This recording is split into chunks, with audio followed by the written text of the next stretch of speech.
वृंदावन स्थानत परिचर भो भोजनाच्छादनाद्यैः वस्तु कोटि गुणम श्रुतम सकृतम वासोन्नवासादि भी। तुम्हें एक उपाय बता रहे हैं जिससे तुम्हें जल्दी लाभ मिल जाएगा कि जो वृंदावन वास कर रहे हैं भगवत प्रेमी जन, आप उनकी सहायता कर दो, परिचर्या कर दो, भोजनाच्छादन दी, उनके जल की व्यवस्था, भोजन की व्यवस्था, वस्त्र की व्यवस्था, वास की व्यवस्था, वस्तु कोटि गुणम श्रुतम सुकृतम वासोन्नवासादि भी। वस्त्र है, अन्न है, जल है, व्यवस्था उनके रहने की। तो बोले जो ऐसा करता है तो अन्य जगह से करोड़ गुना बढ़कर उसको यहां लाभ मिलता है। वस्तु कोटि गुणम श्रुतम सुकृतम, सुकृतम माने मतलब पुण्य। जैसे आप गांव में अपने 50 को भोजन पवावे और फिर संगम प्रयागराज तीर्थ में जाके भोजन, बहुत बड़ा अंतर हो गया।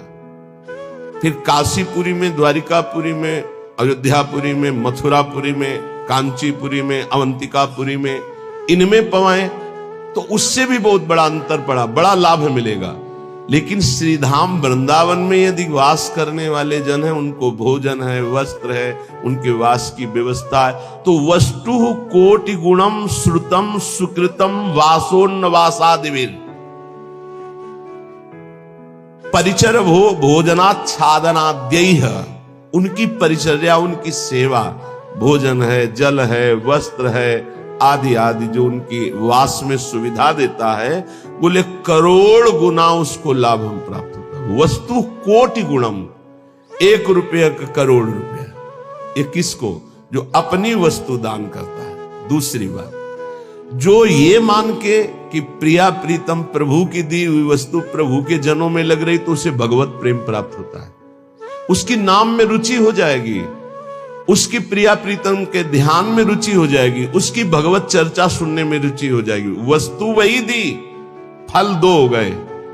एक हो गया प्राकृतिक फल, 1 रुपए का 1 करोड़ वापस मिलेगा, और एक हो गया कि वही वस्तु दी और भगवत प्रेम मिलेगा। नाम में प्रीति, धाम में प्रीति, लीला में प्रीति, प्रिया प्रीतम में प्रीति।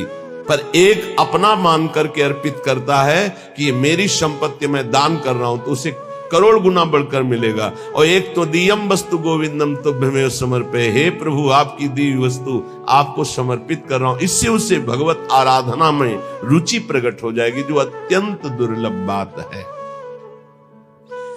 यदि वो वृंदावन वास नहीं करता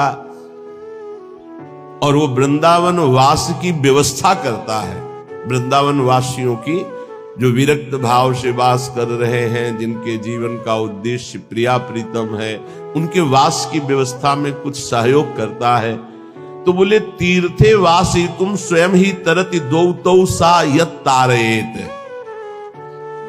उसको डबल लाभ मिलता है। क्या?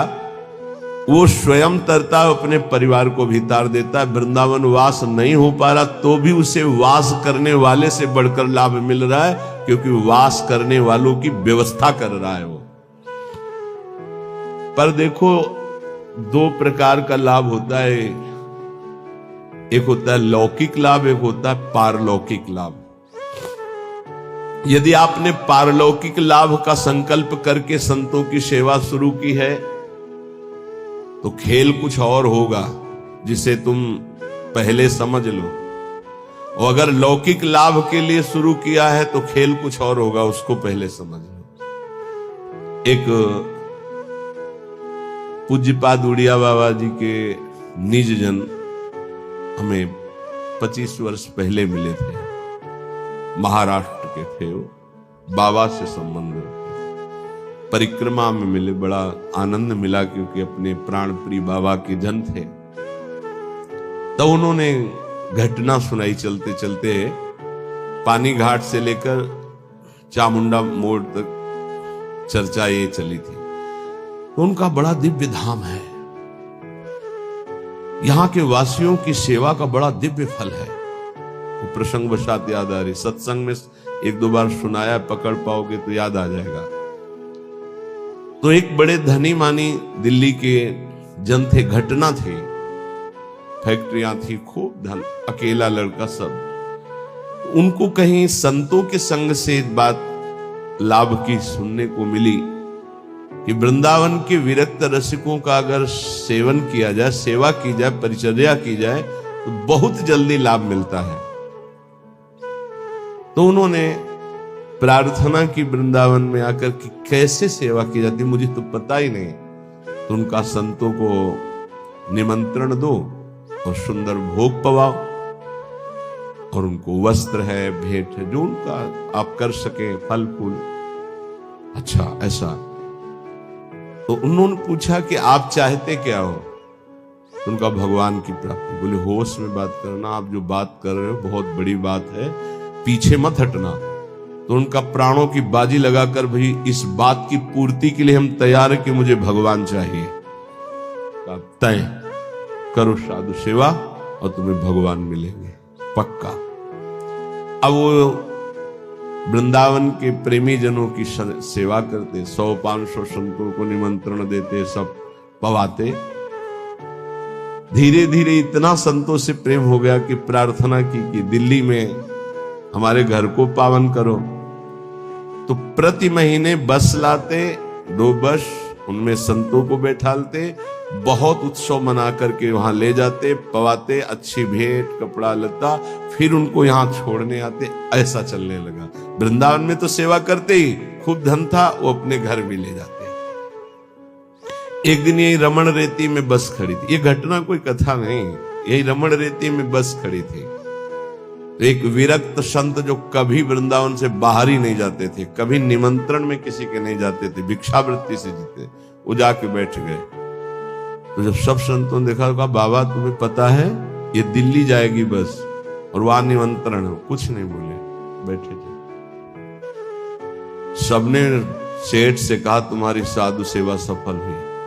ऐसे विरक्त जो किसी का भी प्रतिग्रह नहीं लेते, भिक्षावृत्ति से जीते हैं, ऐसे अकिंचन महापुरुष पता नहीं क्यों कौन सी कृपा उदय हुई कि वो आपके घर दिल्ली आए हुए।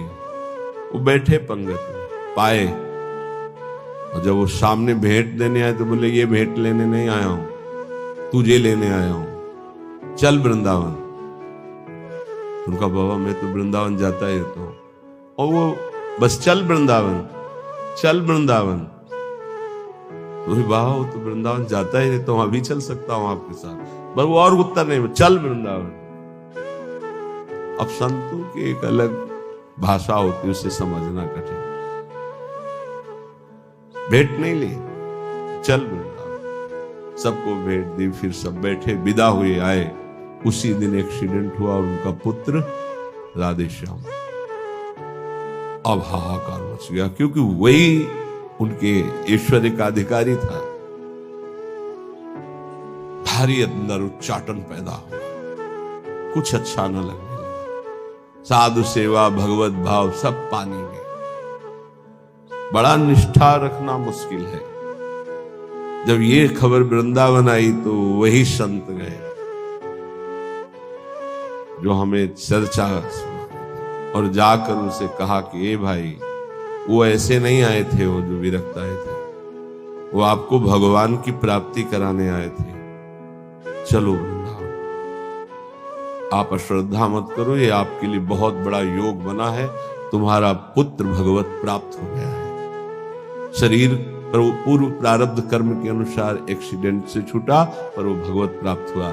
शरीर का हेतु जो छूटने का होता है बड़े बड़े महापुरुषों को होता है। जैसे पूज्य बक्सर वाले मामा जी, बड़े महापुरुष, भगवत कीर्तन होते हुए जा रहा था और एकदम एक्सीडेंट हुआ और बोले राधा, बरसाने से दर्शन करके जा रहे थे कहीं भगवत संगोष्ठी में, शरीर पूरा। तो शरीर का हेतु पूरा होना उसकी गति से मतलब नहीं रखता। बोले तुम्हारा पुत्र परम गति को प्राप्त हुआ है। अब वो सब मिटिया मेट कर दिया, सब बेच बाच करके सब संतों में बांट दिया। वृंदावन आकर पति पत्नी भगवत प्राप्त हो गए। वो बात उन संत भगवान ने सुनाई। ये कब होता है? डरना मत, मुझे भगवान चाहिए, मुझे भगवान चाहिए। क्यों? ये भगवान चाहने वालों के साथ ऐसा क्यों होता है? क्योंकि ये भगवान ही सब रूपों में है। वो कहते मेरे इन रूपों को तो तुम्हें पसंद, आओ मेरे सच्चिदानंद रूप में आओ। तो सबकी ममता ताग बटोरी तुम नहीं कर सकते, वो बटोर लेते, आओ मेरे सिवा रह नहीं गया कोई। ये कृपा होती है। हे युधिष्ठिर, जिस पर मैं कृपा करता हूं उसका सबसे पहले प्रियजनों से वियोग कराता हूं और धन का अपहरण कर लेता हूं और किसी का भी किसी योग्य न रखकर, किसी काम लायक न रखकर उसे ऐसा कर देता हूं कि सिर्फ मेरा ही भरोसा, मेरा ही आश्रय। तो एक शब्द में कहा, उसका सर्वनाश कर देता हूं। आओ होली खेलो। सर्वनाश की होली खेलना हो तो श्री कृष्ण से प्यार करना। डर गए ना? डरना मत। सर्वनाश का मतलब है तुम्हारी मृत्यु का नाश, तुम्हारे काम, क्रोध, लोभ, मोह, मद, मत्सर, हर विकार का नाश। और सच्चिदानंद स्थिति में ऐसा नहीं है कि सबके धन का अपहरण कर ले। अम्बरीश जी चक्रवर्ती सम्राट, दशरथ जी चक्रवर्ती सम्राट, वृषभानु जी, नंद बाबा, बड़े बड़े महाभागवत ही हैं जिनके आंगन में भगवान घुटने के बल खेल रहे हैं। कभी कभी भक्तों के अनेक जन्मों के संस्कार को भस्म करते हुए माया समेट लेते हैं। यही माया है, मैं और मोर तोड़ते माया। तो यहां कह रहे हैं जो अपनी वस्तु मानकर दान करता है उसे करोड़ गुना बढ़। ये अच्छा लगता है, ये अच्छा लगता है। एक देव करोड़ भंजाओ। और दूसरा है आपकी वस्तु आपको समर्पित, वो सीधे आपको प्राप्त करेगा, प्रभु को, अनंत काल तक के लिए महान वैभव संपन्न, सुख संपन्न प्रभु के समीप, जो हमारे प्रीतम है, जिनके हम अंश है, वास्तविक जो हमारे संबंधी है। ये तो सब संबंध का नाटक है, वास्तविक सत्य संबंध हमारा प्रभु से है। तो श्रीपाद कह बहुत सुंदर उपाय बता रहे हैं। साधु सकनो से, यदि तुम ऐसा कर सको, संपूर्ण संसार स्वाप्निक है, इसका त्याग कर प्रिया प्रीतम का ध्यान करो। बोले बड़ा कठिन, कैसे करूं? बोले आओ वृंदावन रसिकों का संग करो, तन नाम जप, उनका नाम जप करो, नाम कीर्तन करो, लीला कथा सुनो, तुम्हारी प्रीति हो जाएगी प्रिया प्रीतम में। बोले बहुत कठिन है, इसमें भी मन नहीं लगता। तो फिर ऐसा करो, जो वृंदावन वासी विरक्त जन, उनको भोजन कराओ, उनके वस्त्र की व्यवस्था करो, उनके वास की व्यवस्था करो, उनके वास की सुविधा दो। वस्तु कोटि गुणम श्रुतम सुकृतम वासोन्न वासादि भी, वस्त्र और वास आदि की व्यवस्था, भोजन भोजनाच्छादन की व्यवस्था। तो बोले वास ही तू स्वयं ही तरती, वो स्वयं तर जाएगा।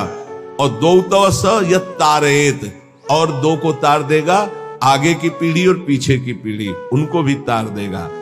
प्रेमानंद रसात्म धामनि परे वृंदावने वासको, त्वाश्चर्याम वृषभानुजा प्रीरतिम प्राप्नोत्यनायासतः।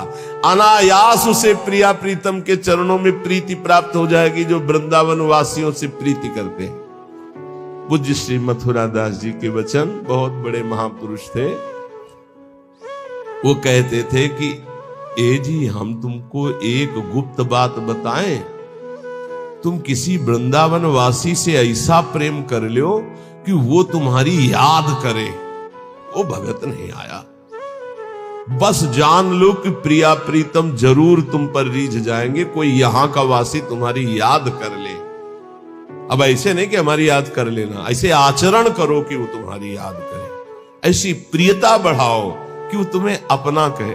अच्छा, बहुत दिनों बाद आप दर्शन दिए, कई बार याद आया, आपकी स्मृति आई, अहो भाग्य, धाम में बैठकर भजन करने वाले आपकी याद करें। ये पूज्य मथुरा दास जी कहते थे, तुम ऐसा अपनापन करो किसी वृंदावन वासी रसिक से कि वो तुम्हारी एकांत में सेवा का स्मरण करके याद करे, तुम्हारे आचरण, तुम्हारा स्वभाव, तुम्हारी भजन पद्धति, तुम्हारा अपनापन, वो एकांत में तुम्हें याद करे। तो कह रहे, प्रेमानंद रसात्म धामन परे वृंदावने वासकस्त्वाश्चर्याम वृषभानुजा प्रिय रतिम।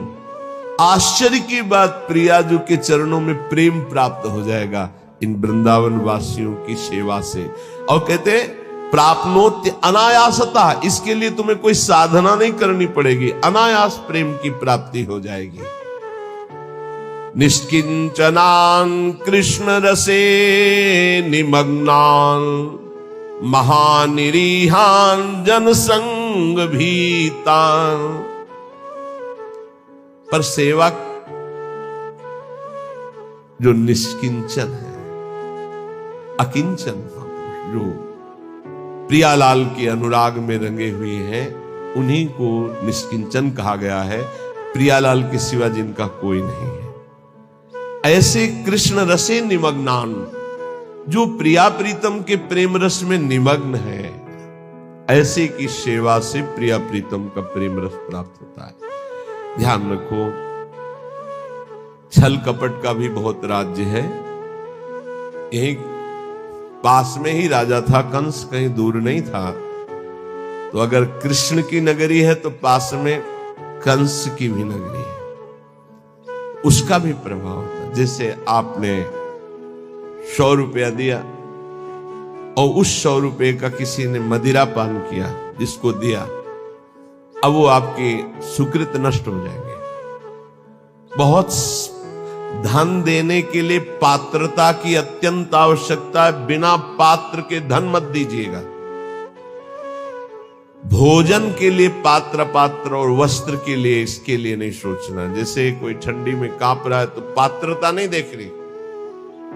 भोजन भूखा है, उस पवा दो, पात्रता नहीं देख रही। हमारे सामने भोजन पाओ बैठ के, हम तुम्हें जितना पाओगे पवा देंगे। सर्दी है, ये लो कपड़े हो, ठीक। लेकिन जब रुपया देने की बात आवे तो बहुत होश में देना चाहिए कि उस रुपये का क्या करेगा। निष्किंचना नाम कृष्ण रसे निमग्नान। बहुत छल है, कोई बिरला, सैकड़ों में कोई बिरला एक ऐसा जो भगवान के मार्ग में विशुद्ध चलना चाहता। नहीं तो ये माया ऐसी बुद्धि भ्रष्ट कर देती कि वेश का दुरुपयोग और नौटंकी। अगर हम ऐसे को अर्थ देते हैं, ऐसी की व्यवस्था करते हैं, तो हम भी पाप के भागी होते हैं। इसलिए पात्र देख करके, ऐसा नहीं कि मनमानी, पात्र देख करके। भगवान के निज जनों के द्वारा कभी अभद्र व्यवहार नहीं हो सकता, ये बिल्कुल दिमाग में लिख लो। ऊसर बरसई तृण नहीं जामा, संत हृदय जिम उपज न कामा। जैसे ऊसर में तृण नहीं जमता, ऐसे संत के हृदय में अभद्र भाव नहीं आ सकता। भूल न देह कुमारग पाऊं। ये जो जीने के लिए इस वेश को स्वीकार कर लेते हैं, उन बहुत हानि हो जाती है। क्योंकि उनका उद्देश्य केवल रसेंद्री जनेंद्री इंद्रियों का भोग होता है, और बहुत बुरी तरह उपहास करते हैं इस वेश का। इसलिए यहां जहां सेवा की बात आई है, वहां एक शब्द और आ गया है, निष्किंचना नाम कृष्ण रसे निमग्नान। जो अकिंचन है, जिनका प्रिया प्रीतम के सिवा और कोई लक्ष्य ही नहीं है, श्री कृष्ण रसे निमग्नान, जो श्रृंगार रस, महामाधुर्य रस वृंदावन का उसमें मगन है, ऐसों की सेवा बहुत सोच समझ के। ऐसा कहीं तुम्हारा कदम ना हो कि इस वेश से ही घृणा हो जाए, क्योंकि बहुत विचित्र खेल है।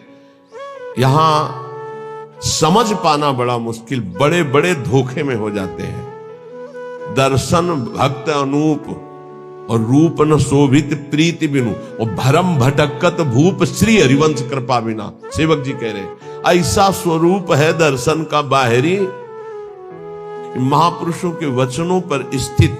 हम बहुत सोच समझ कर संग करें, बहुत सोच समझ कर सेवा करें। श्री कृष्ण रसे निमग्नान, यहां धोखा नहीं है। जहां भगवत भक्ति है, जहां भगवत प्रेम है, पहली बात तो ये समझ लीजिए कि भगवान की प्रधानता रखने वाला मांग नहीं रख सकता, ये पक्की बात है। रोटी के सिवा, रोटी की मांग की हर संप्रदाय के आचार्यों ने अनुमति दी। भगवान शंकराचार्य अद्वैत सिद्धांत के, उन्होंने कहा भिक्षान्नम औषधम, औषधि की तरह भिक्षान्न से उदर पोषण। हमारे भूख लगेगो मांग खाऊंगो गिनो सांझ सवेरो, अन्यथा नहीं। ये धन की लोलुपता और श्री कृष्ण रस निमग्न, इसमें बहुत जमीन आसमान का अंतर है। बोले ठाकुर सेवा के लिए चाहिए, कब आदेश किया ठाकुर जी ने कि हमारे लिए तुम धन मांग करके लाओ? वो तो कह रहे मय्ये मनाधत्सो मयि बुद्धिम निवेश, मेरे में मन लगाओ, मेरे में बुद्धि लगाओ। है तुम्हारे पास तो चढ़ाओ, नहीं है तो एक अशोक का पत्ता लो और ऐसे लगा लो, सोने के मुकुट से भी बढ़कर ठाकुर जी राजी हो जाएंगे। पत्रम पुष्पम फलम तोयम ये में भक्त्या प्रेक्षति। समझने का विषय, कहीं अपने सत्संग में दान पुण्य की वार्ता नहीं होती, इसमें श्लोक आया इसलिए उसको एकदम प्रकाशित करके कि हमें कहां सेवा करनी है। निष्किंचना नाम कृष्ण रसे निमग्नान वासयितु, जो श्री कृष्ण रस में निमग्न होकर अकिंचन भाव से प्रभु में जैसे प्रभु रखे, जैसे प्रभु चलाएं, जिनका उद्देश्य भगवत प्रेम, उनकी सेवा से वस्तु कोटि गुणम श्रुतम सुकृतम वासोन्नवासादि भोजनाच्छादनई, भोजन वस्त्र वास इनकी व्यवस्था से करोड़ों गुणा बनकर लाभ मिलता है, या भगवत भजन में रुचि होती। दो बातें अलग अलग। महानिरीहान जनसंग भीतान, ऐसे जो जन संसर्ग से डर करके एकांत में भजन में रहते हैं, उनकी सेवा मिल जाए, बड़े अहो भाग्य। वृंदावन स्थान वसनास्नाद्यैर सेवतेशो वसेत तदीशो, सैया वस्त्र भोजन इनकी सेवा यदि हो जाए तो बोले वसेत तद ईशो, यहां के ईश जो श्री प्रिया प्रीतम है उसके वशीभूत हो जाते हैं। ऐसे रसिकों की, ऐसे अकिंचनों की, ऐसे भगवत भक्तों की सेवा का बहुत बड़ा महत्व है। थोड़ी सी भी सेवा प्रभु के जनों की बन जाए तो प्रभु बिक जाते हैं, हरि अधीन हो जाते हैं। पर बस ध्यान रखना, तुम्हारी वस्तु शुद्ध होनी चाहिए, तुम्हारा भाव शुद्ध होना चाहिए, और जहां दान किया है, जहां सेवा की है, जहां वस्तु दे रहे हैं, वो पात्र होना चाहिए उस बात का। दो बातों के लिए कभी पात्र नहीं देखना है, जल भोजन और वस्त्र, इन दो के लिए पात्र हम नहीं देखते हैं। कभी ऐसा कोई तड़प रहा है औषधि, अब पात्र नहीं देखना, उसकी औषधि करा। अर्थ देना है, व्यवस्था करना है तो देखना है ये हमारे अर्थ का सदुपयोग यहां होगा या दुरुपयोग होगा। कानपुर की एक बहुत धरनी माताजी नैमिषारण्य पूज्य स्वामी नारदानंद सरस्वती जी उनके पास गए। ऐसे महामहिम बहुत ज्ञानी महापुरुष थे, बड़े ही सिद्ध चमत्कारी महापुरुष। एक बार उनको संगोष्ठी में पहुंचना था तो बैठे हुए थे, गाड़ी फेल हो गई। वो जीप जिसे कहते, जीप उस समय चलती थी, पर्दा लगे जो महिंद्रा ऐसे कुछ नाम, ऐसे जीप